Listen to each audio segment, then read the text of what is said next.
into the microphone. One of the things I don't believe any of you mentioned directly, but clearly has some impact, I think, upon future prospects for growth in Georgia, is the water wars. We have a continuing debate, struggle with Alabama and Florida over the flow of rivers out of Georgia. More recently, a federal judge has said we have less than 2 years to get this resolved. So let me begin with you, Mr. Scott.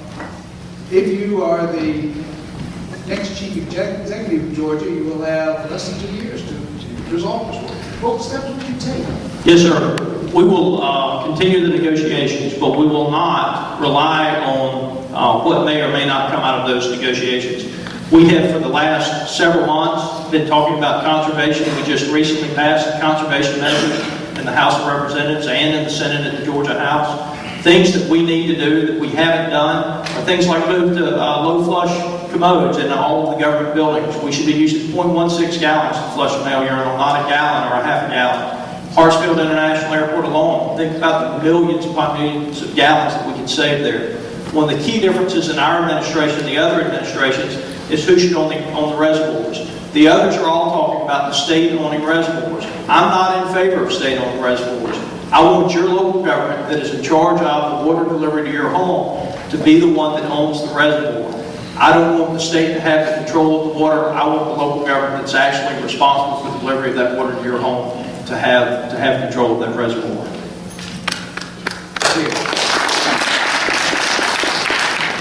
Well, Commissioner Oxendine talks a lot about water because he really believes that the water supply impacts jobs and whether people want to bring companies and relocate companies to Georgia. If we've got a questionable water supply, we are putting in jeopardy attracting businesses to come here. He is in favor of building state reservoirs, though, and there were plans. There have been plans out of the legislature for years to build state reservoirs, but for one reason or another, we haven't done it. And John Oxendine is going to be a governor who builds. He's going to build roads. He's going to build reservoirs. He's going to build rail. He is all about improving our infrastructure because he really believes it has a lot to do with jobs, and there's this relationship between jobs and having more tax money and then being able to fund the budget and all the things that we need. It's not just about cuts. It's about bringing new business here.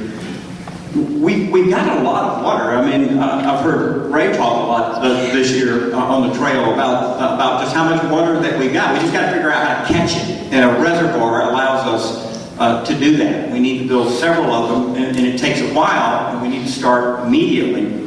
Finally, the Tennessee River is, I know when the commissioner was on TV in Chattanooga not too long ago, he broached this subject on Chattanooga television where he said, look, we are going to contest this boundary, and we are going to ask the Supreme Court, as the Constitution allows us to do, we're going to ask the Supreme Court to decide if this boundary is correct, and we are going to attempt to stick a straw in the Tennessee River to take care of our North Georgia water supply. So that's going to be something that we pursue. We'll win or lose, and then we'll move on to the next thing. Well, let me say, as far as the water situation here in Georgia, there are two main problems that we're dealing with. We're dealing with a problem with the city of Atlanta, and then we're dealing with a problem with Washington. The problem dealing with the city of Atlanta is that every single administration that has run the city of Atlanta for the last 40 plus years has been fiscally irresponsible. They have not maintained their own infrastructure in the city of Atlanta because they have spent their money irresponsibly on many other things instead of taking care of their own infrastructure.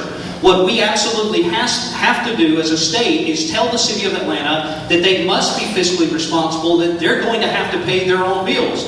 Because what they have assumed is that they can just let it all fall apart, and because they happen to be the capital of the state, the rest of us will have to step in and pay their bills when they come due. We've got to make the administration, whoever it is in the city of Atlanta, fiscally responsible. We're losing millions of gallons of water there because they have not maintained their system in the city of Atlanta. We must force them to be responsible. The second problem, though, is with Washington.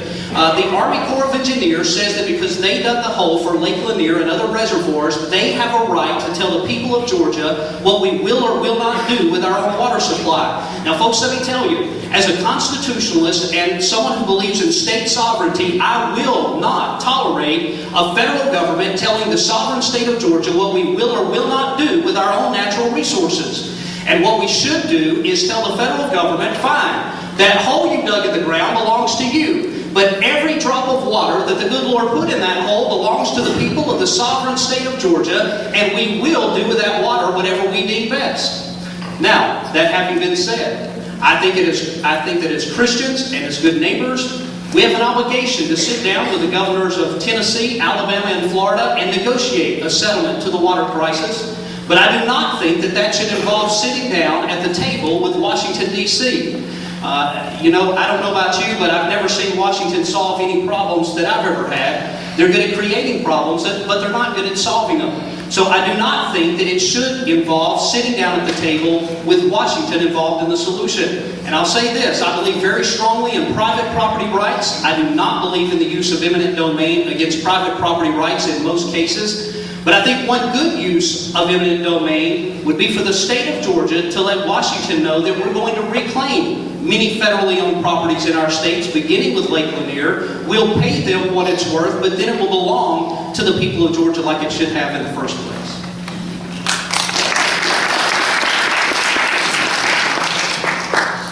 The water wars, as we have seen, has been a good economic stimulus package for lawyers.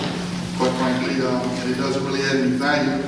Though legal routes are necessary, I quite frankly think that to have a stable water source for the future of Georgia, including Atlanta, Metro Atlanta, just some sensible steps that we should have taken many years ago. And we heard talk about conservation. Well, the reason conservation is that the first right step to take is, quite frankly, it's the lowest and the easiest, it's the low-hanging fruit. It costs about 16 times less for 1,000 gallons of water through conservation than it does through a new reservoir. The next measure is dredging existing reservoirs to increase our capacity for water, which obviously gives us more capacity, more stable source for water. And looking at existing water quarries would be the third step.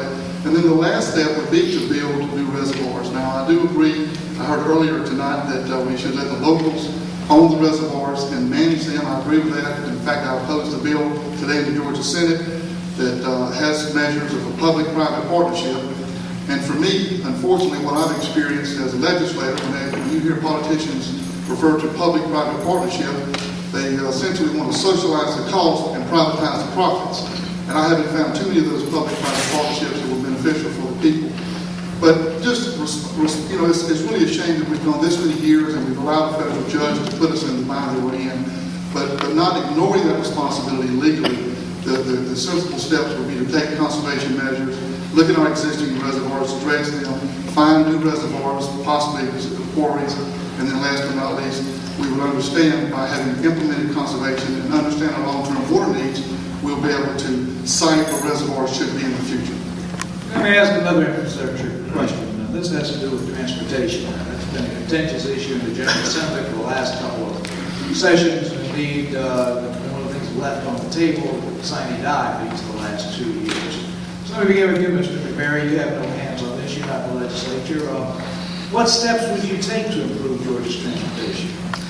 Well, I believe that the key to building our transportation system in Georgia, number one, involves a plan that would incorporate the entire state. I believe it should be a statewide plan.